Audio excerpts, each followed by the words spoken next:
Clara had always believed that life had a way of testing people when they were at their weakest. For her, every day felt like walking a tightrope between survival and hope. At 23, she had already known the taste of struggle far more than comfort. After losing her parents when she was a teenager, she had worked odd jobs to keep herself afloat, cleaning houses, waiting tables, and even selling small handmade crafts in the market. But what kept her spirit alive was her dream. She wanted to become a nurse. She wanted to heal people, to be the kind of person who could offer comfort when the world seemed cold. She finally managed to join a small-town clinic as a nurse in training. The clinic was not modern, and resources were few, but Clara treated every patient with gentle care. She worked long hours, sometimes leaving so tired that her legs trembled, but she never complained. To her, each patient was a story, and each smile she brought was a reward greater than money. One rainy afternoon, when the clinic was quieter than usual, an unexpected visitor arrived. He was carried in by two men who looked like personal assistants. Everyone immediately recognized the man. His name was Mr. Donovan, a millionaire who lived on the edge of town in a grand mansion hidden behind tall iron gates. He was a man surrounded by rumors. Some said he was cruel, others said he had dismissed every doctor who ever tried to treat him. A few whispered that he was counting his final days alone, for no one seemed able to cure the mysterious illness that left him weak and bitter. The nurses in the clinic froze when they saw him. His presence was unusual. Millionaires did not walk into small-town clinics. But Clara noticed something more than his wealth or reputation. She noticed his eyes. They were tired, hollow, almost lifeless. He sat in the wheelchair his assistants had pushed forward, and his sharp, commanding voice broke the silence. "Who is in charge here?" he asked, his tone cold. The head doctor came forward nervously. "Mr. Donovan, what brings you here?" "You have the best hospitals at your disposal," Donovan interrupted sharply. "I've had enough of fancy hospitals and experts who only waste my time. I came here because I want something different. I want someone who has nothing to gain from me, someone who isn't blinded by money." His words shocked everyone in the room. For a moment, no one dared move. But Clara, standing near the corner, felt his gaze fall on her. He studied her face as though he had already made up his mind. "You," he said, pointing toward her. "What is your name?" "Clara, sir," she replied softly, unsure if she had done something wrong. He nodded slowly. "You don't look like someone who has much. That's good. I want to give you a challenge. If you cure me, I'll adopt you as my heir." Gasps filled the room. The other nurses exchanged shocked glances, and the head doctor frowned in disbelief.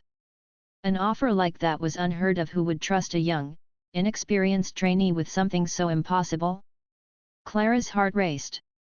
She had no idea why he had chosen her out of all people. She wasn't special. She didn't have advanced degrees, nor years of experience. But something in Donovan's tone carried both despair and defiance. She realized he wasn't simply looking for medical care, he was looking for a reason to hope. "Sir," Clara said carefully, "I don't know if I can cure you. But I can try my best to care for you. That's all I can promise." Her honesty seemed to surprise him. For the first time, his expression softened. He gave a small nod and gestured for his assistants to take him home. But before leaving, he repeated his challenge in front of everyone: "If she succeeds, she will be the one I call family. Remember my words." The room buzzed with whispers long after he left. Some laughed at the idea. "She'll never last a week," one of the older nurses muttered. "He's impossible to deal with." Others envied her, imagining what it would mean to be adopted by a man worth millions. But Clara felt no joy, no envy, no excitement.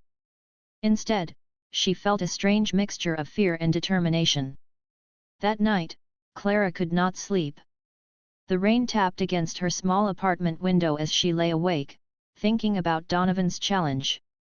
She wasn't after his money. She had never even dared to dream of such a life. But the thought of him, sitting alone in that cold mansion, suffering without kindness, stirred her heart.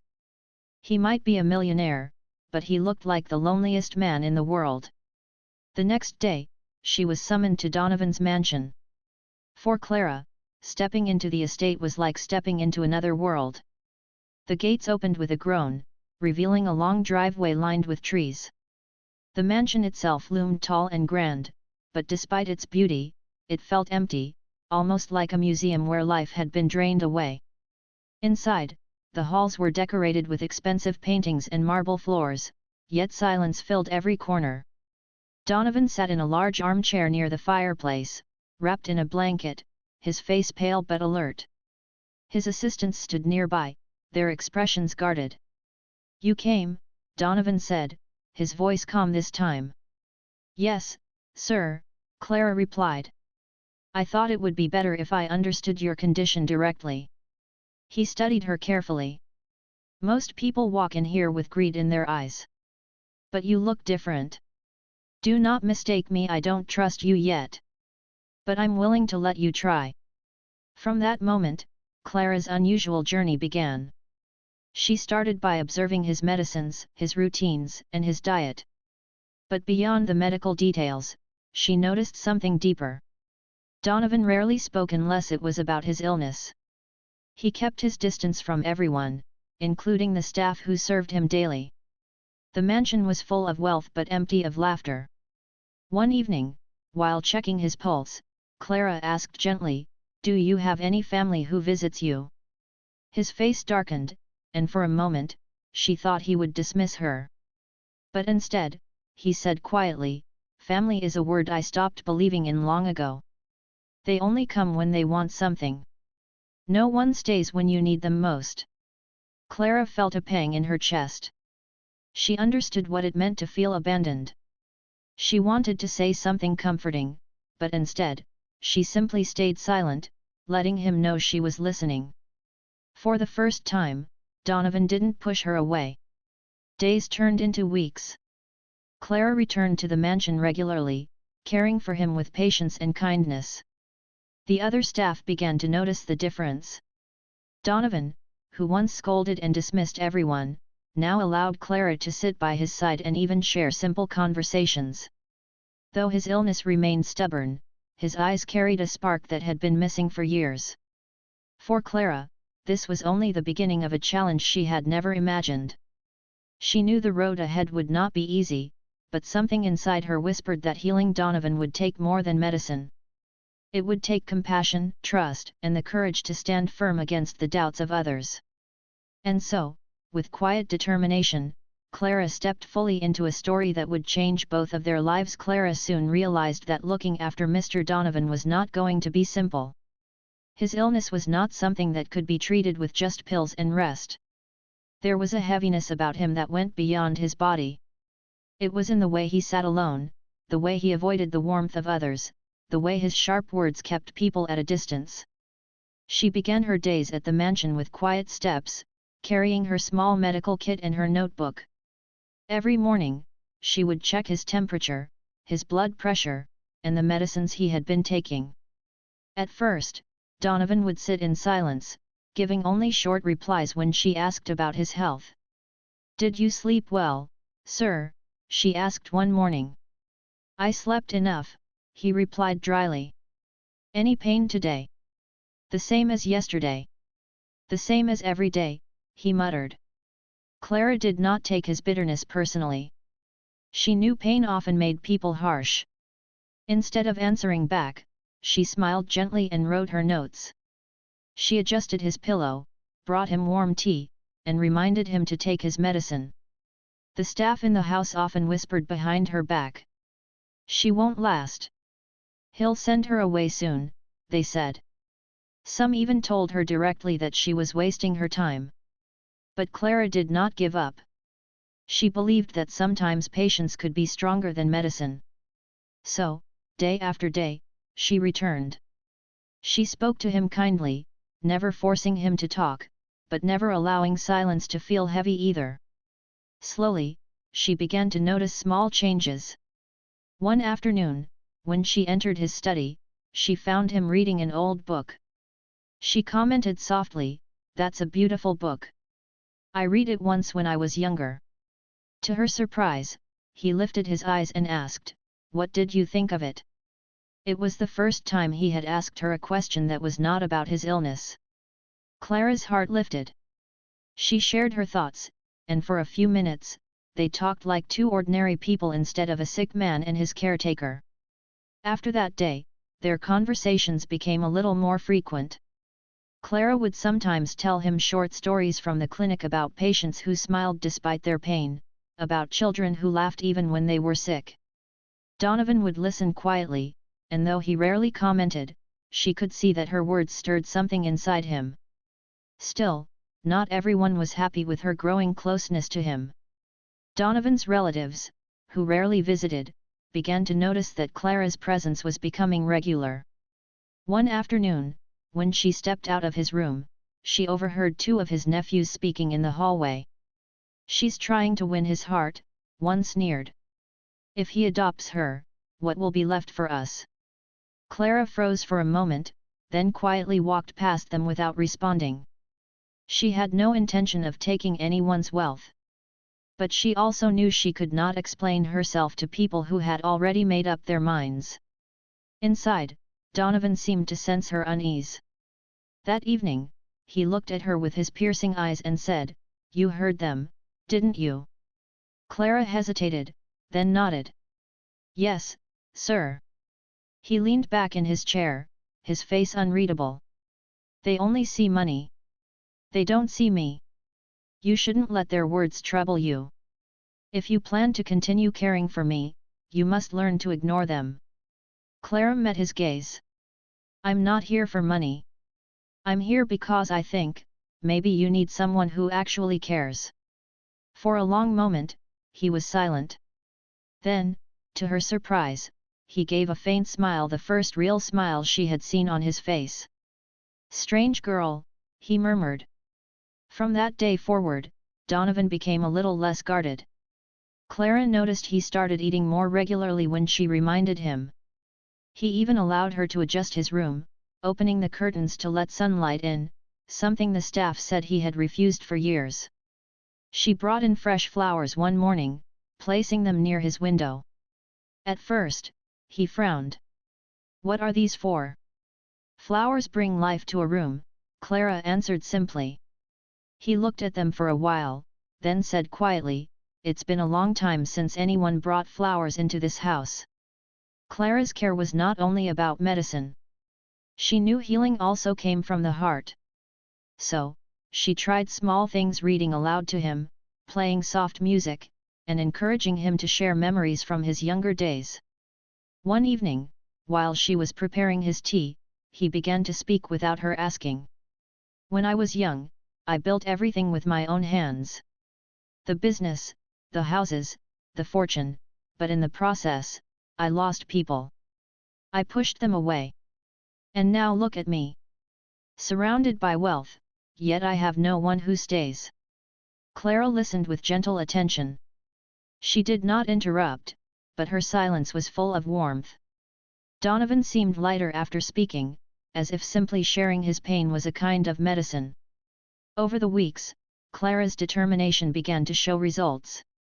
Donovan's health, though still fragile, started to improve in small ways. His face looked less pale. He complained less of constant fatigue. He even began to walk short distances with her support, something he had refused before. But these changes were not welcomed by everyone. His relatives grew restless, realizing that Clara was making a real difference. One day, when she arrived at the mansion, one of his nieces stopped her. "Listen," the woman said sharply. "Don't think we don't see what you're doing. You're clever, pretending to be kind, but we know you're only after his fortune. Mark my words, it won't last." Clara looked her straight in the eyes and replied softly, "I don't want his fortune. I only want him to get better." The niece scoffed and walked away, but Clara's words stayed true in her heart. She reminded herself why she was there, to help a lonely man who had lost hope. That night, Donovan seemed more thoughtful than usual. After she helped him settle into bed, he said, "Do you know why I chose you, Clara?" She shook her head. "No, sir. Because you looked at me without fear. Everyone else either looks at me with greed or with pity. You looked at me as if I was just another person. That's what I needed." His voice was soft, almost fragile. Clara felt her eyes sting with tears, but she quickly blinked them away. "Maybe that's because you are just another person, sir. A person who deserves care, like anyone else." For a long time, he was silent. Then, with a faint smile, he said, "Perhaps you really can do what others could not." As she left his room that night, Clara felt a deep sense of purpose. She was no longer simply trying to cure an illness, she was helping heal a broken heart. And though the road ahead would be filled with challenges, she knew she had already taken the first step towards something far greater than she had imagined. Weeks turned into months, and Clara's presence in the mansion became something of a quiet miracle. What began as a challenge had slowly turned into an unexpected friendship. Donovan, who once spoke only of pain and medicine, now found himself speaking of other things, books, memories, and even regrets he had never admitted to anyone. Clara treated him with the same patience every single day. She never acted impressed by his wealth, nor did she let his sharp words discourage her. She treated him as she would any patient in the small clinic, with kindness and respect. This made Donovan open up to her in ways no one had expected. One afternoon, Clara noticed something that gave her hope. Donovan, who had once refused to leave his chair, asked if she would help him walk to the garden. The request startled the staff, who had long accepted that he would never go outside again. Clara supported him carefully, her hand steady on his arm. Step by step, Donovan moved slowly, his face tightening with the effort. But when they finally reached the garden, something changed in him. The sun touched his face, and for a moment, the years of bitterness seemed to melt away. "I had forgotten what fresh air feels like," he said quietly, gazing at the flowers that Clara had arranged earlier. "It feels good, doesn't it?" Clara smiled. He nodded slowly. "Yes. Better than I remembered." From then on, Donovan asked to walk in the garden more often. The staff looked on in surprise, whispering that Clara must have some secret method no doctor had discovered. But Clara knew her secret was simple: it was care. True care, not motivated by money, but by the belief that even the loneliest hearts could heal. But not everyone welcomed this change. Donovan's relatives grew more anxious. For years, they had visited only when necessary, keeping their distance until it was time to speak of inheritances and properties. Now, they saw Clara at his side daily, and they feared what that meant for their future. One evening, as Clara was preparing Donovan's evening tea, two of his nephews entered the room uninvited. "You're spending too much time with him," one of them said coldly. "Don't think we don't see what you're doing." Clara looked at them calmly. "I'm only doing my duty as his caretaker." The other nephew smirked. "Caretaker? Don't make us laugh. You're after his fortune. Everyone knows it. Don't think you'll take our place." Before Clara could respond, Donovan's voice rang out from behind them. "Enough." His voice, though weaker than before, carried a sharp edge that silenced them instantly. He looked at them with narrowed eyes. "You speak of fortune, but none of you speaks of me. Not one of you has asked how I feel in years. Clara has given me more care in a few months than you have in a lifetime. Leave this room." The nephews left angrily, but Clara felt uneasy. She never wanted to be the reason for conflict. When she looked at Donovan, he sighed heavily. "They will never understand," he said. "But you mustn't let their words trouble you. What matters is that for the first time in years, I feel alive." Clara smiled softly. "That's all I want, sir. For you to feel alive again." In the weeks that followed, Donovan's health continued to improve. He still needed rest, and his body was not as strong as it once was, but the changes were undeniable. His appetite returned, his sleep improved, and his energy increased. Even his voice carried more strength. One afternoon, Clara found him sitting in the library, not with a medical book or legal document, but with a collection of poems. "You like poetry?" she asked gently. Donovan looked up, a faint smile on his lips. "I used to. Before business consumed my life. Poetry, it makes you remember there is beauty even in sadness." Clara sat across from him. "Would you like me to read one to you?" He nodded, and so she read aloud, her voice soft but clear. For the first time, the mansion's silence was broken by words of beauty, words that carried hope and warmth. The staff, passing by, paused to listen. Some even whispered that the house itself seemed brighter when Clara read. But as Donovan's heart opened, so did the bitterness of his family. Rumors began to spread in town that Clara had bewitched the millionaire, that she was preparing to take his wealth. Some people avoided her, while others looked at her with envy. Clara ignored the gossip, but it weighed on her heart. One day, while helping Donovan to the garden, she asked softly, "Does it bother you, sir, what people are saying about me?" Donovan stopped walking, leaning on his cane, and looked at her seriously. "Do you think I care about their words?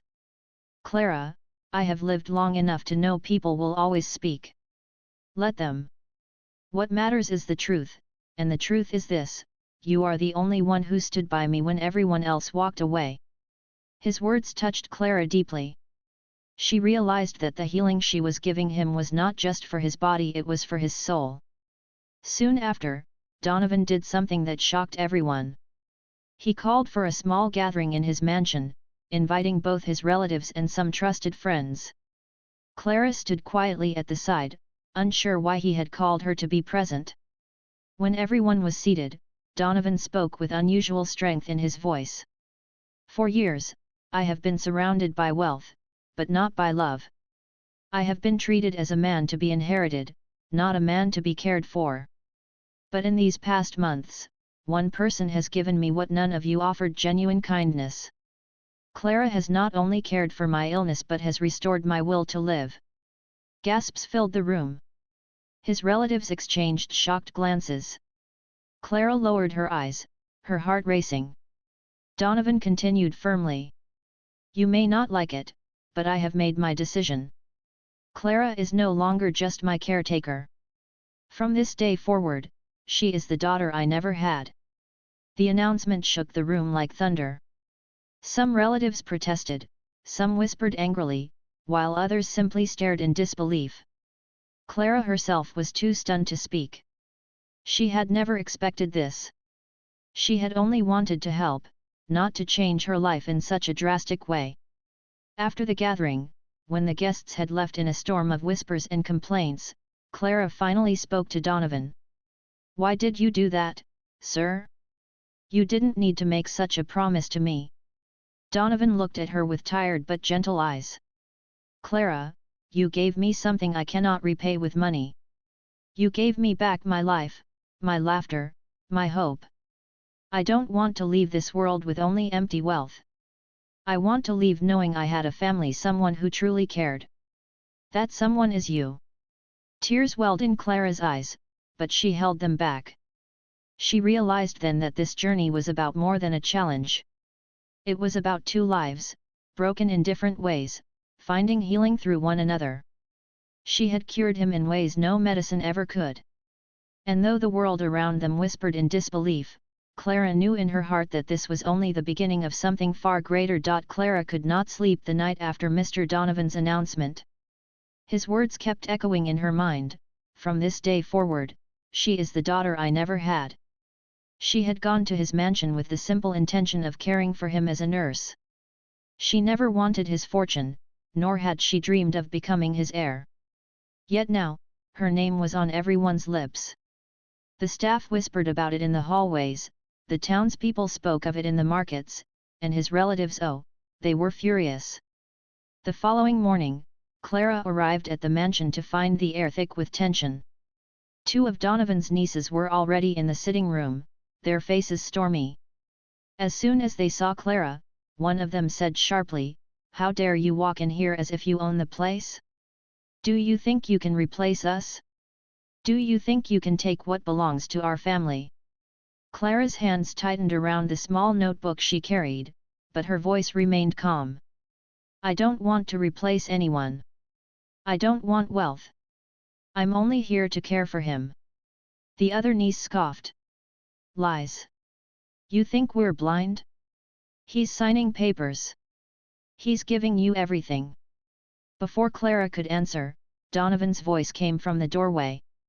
He was leaning on his cane, his expression stern. "Enough," he said. "I made my decision, and I will not change it. Clara is family now. If you cannot accept that, you may leave."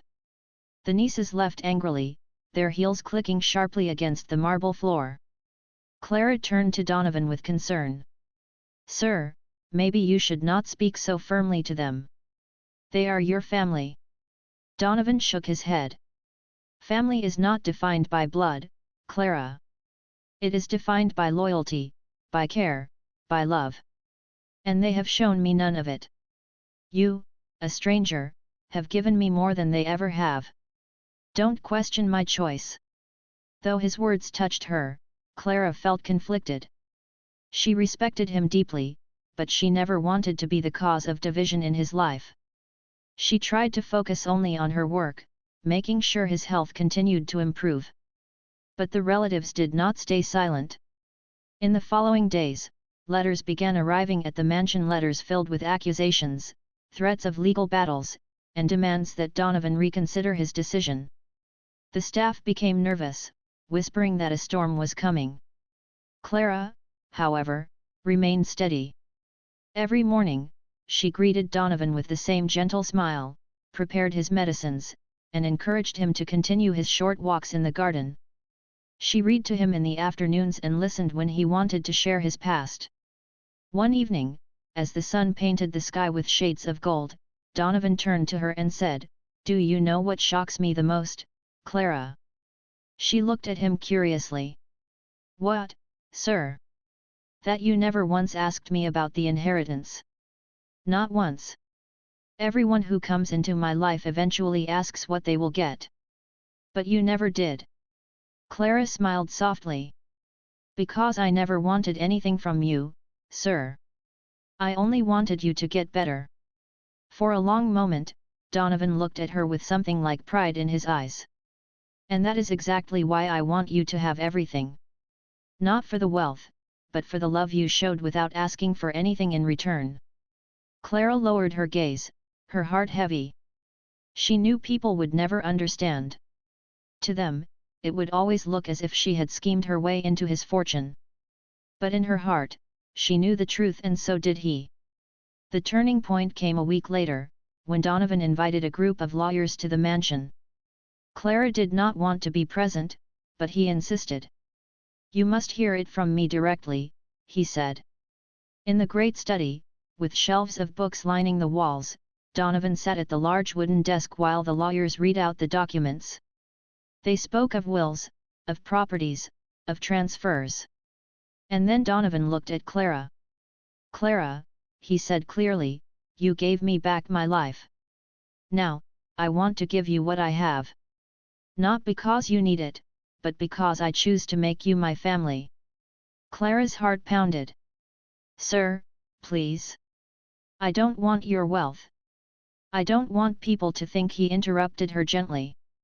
"Let them think what they want. My decision is mine alone. You cannot stop me from leaving my fortune to the one person who truly deserves it."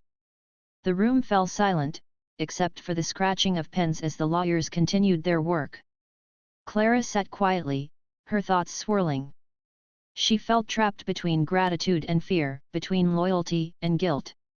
She wanted Donovan to feel happy and secure, but she did not want the world to misunderstand her heart.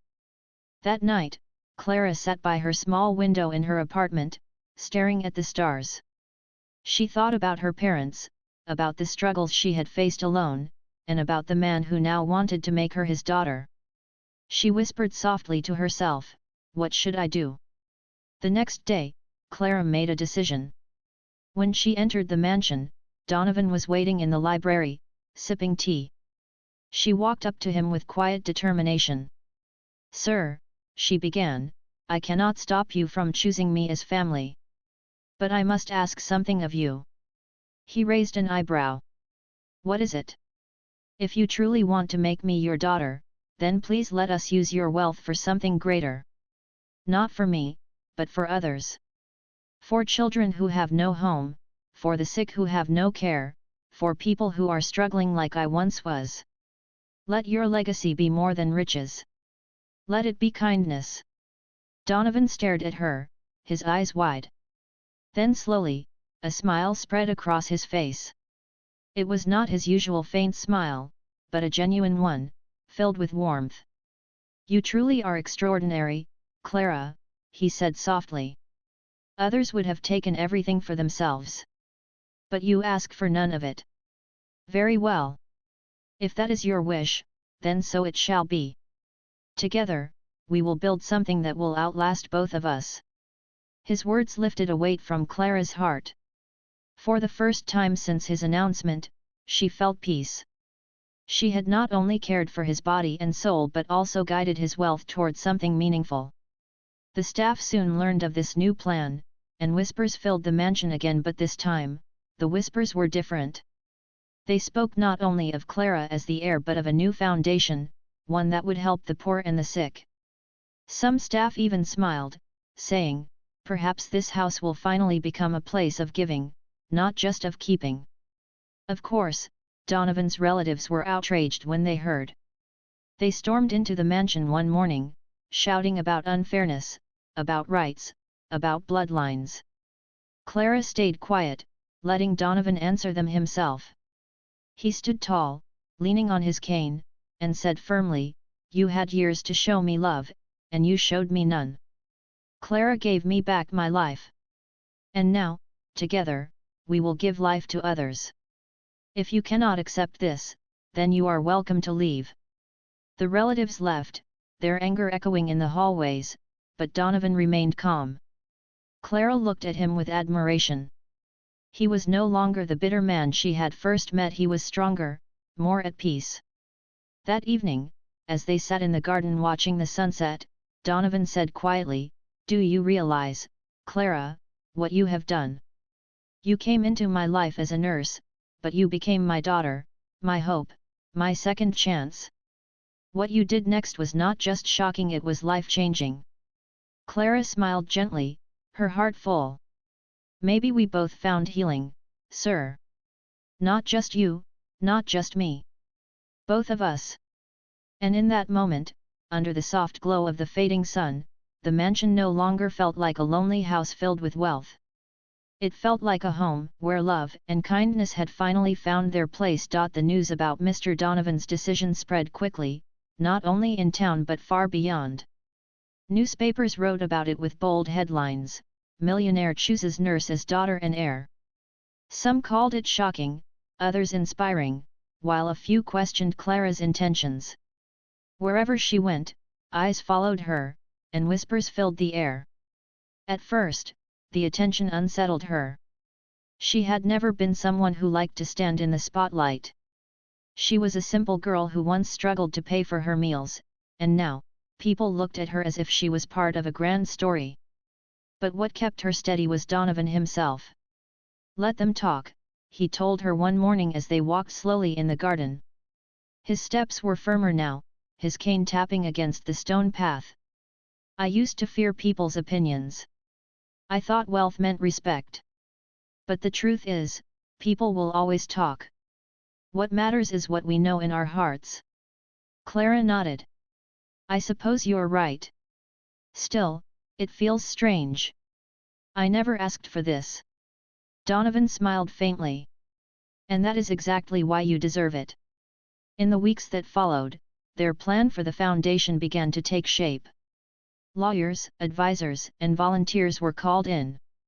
Donovan wanted to dedicate a large portion of his wealth to building hospitals, shelters, and schools for children who had no support. Clara sat beside him in every meeting, quietly offering her thoughts. She didn't speak much, but when she did, her words were simple and full of meaning. One day, as they reviewed the plans for the first hospital, Donovan said, "This will be your work, Clara. People will remember your name." Clara shook her head. "No, sir. This is your work. You're the one giving everything. I'm only helping you." Donovan looked at her with pride. "You see, that's where you're wrong. Anyone can give money. But it takes a heart like yours to turn it into something meaningful. Without you, I would never have thought of this." The bond between them grew stronger each day. Clara no longer saw him as just her patient. She saw him as the father she had lost long ago. And Donovan, in turn, no longer saw her as just a caretaker. She had become his daughter, not by blood, but by choice. But not everyone was ready to accept this new chapter. Donovan's relatives tried once more to fight his decision. They sent letters from their lawyers, demanding meetings and raising objections. Clara worried about the constant conflict, but Donovan remained calm. "Do not worry, Clara," he said gently. "Their noise cannot change the truth. I have chosen my family. And no court, no paper, no argument can take that away from me." One evening, as autumn leaves danced in the wind, Donovan asked Clara to join him in the sitting room. A fire burned warmly in the fireplace, casting a golden glow across the room. "Clara," he said softly, "there is something I want you to understand. I may not have many years left. My body is older, and though you have given me strength, time is something no one can cure. But because of you, I no longer fear the end. I know that when I am gone, my life will continue through you and through the kindness we are building together." Clara's eyes filled with tears, but she held his hand and whispered, "You're not alone anymore, sir. Whatever time you have, I'll be here. And I promise, I will protect your dream." For Donovan, those words meant more than any medicine. For the first time in decades, he felt at peace with his life. Months passed, and the first hospital under their foundation was opened. It was a modest building compared to Donovan's mansion, but it was filled with hope. Children ran through the halls, doctors and nurses welcomed patients with care, and families who had once lost hope found comfort within its walls. At the opening ceremony, Donovan sat proudly in his wheelchair, while Clara stood beside him. Cameras flashed, and reporters gathered, but Donovan spoke only a few words, "This is not my achievement alone. It belongs to Clara, who reminded me what it means to live for others. She gave me a second chance, and now, through this foundation, we give that chance to many more." The crowd applauded, but Clara simply bowed her head humbly. She did not care for fame or attention. What mattered to her was seeing the joy on the faces of those who were helped. As weeks turned into seasons, Donovan's health slowly began to decline again. His body grew weaker, though his spirit remained strong. Clara never left his side. She prepared his medicines, read to him in the evenings, and sometimes just sat with him in silence, knowing that presence alone could be a comfort.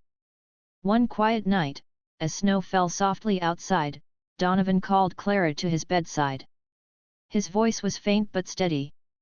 "Clara, do you remember the first day I met you?" She smiled gently. "Yes, sir. You told me if I cured you, you would adopt me." He chuckled softly. "And you did cure me, though not in the way I expected. You cured my loneliness, my bitterness. You gave me back my will to live. That was the greatest cure of all." Clara's eyes brimmed with tears as she held his hand. "You cured me too, sir.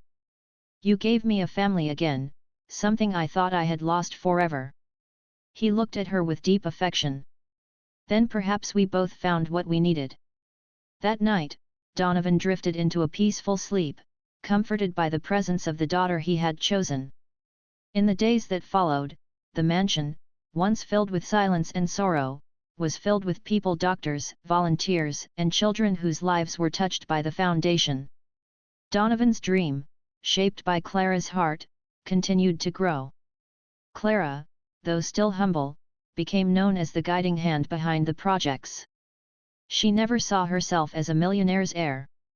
She saw herself as a caretaker, not just of one man, but of the many lives his legacy now touched. When people asked her how she had done it, how she had won the trust of a man known for his coldness, she always answered the same: "I didn't do it with wealth or promises. I did it with care." And that was the truth. The shocking part of the story was never that a millionaire chose to adopt a nurse. The real shock was how simple kindness, offered without expectation, had the power to change not just one man's life, but the lives of countless others. Years later, when Clara stood at the grand opening of a second hospital under the foundation, she felt Donovan's presence beside her. She could almost hear his voice saying, "This is what family means. Not blood,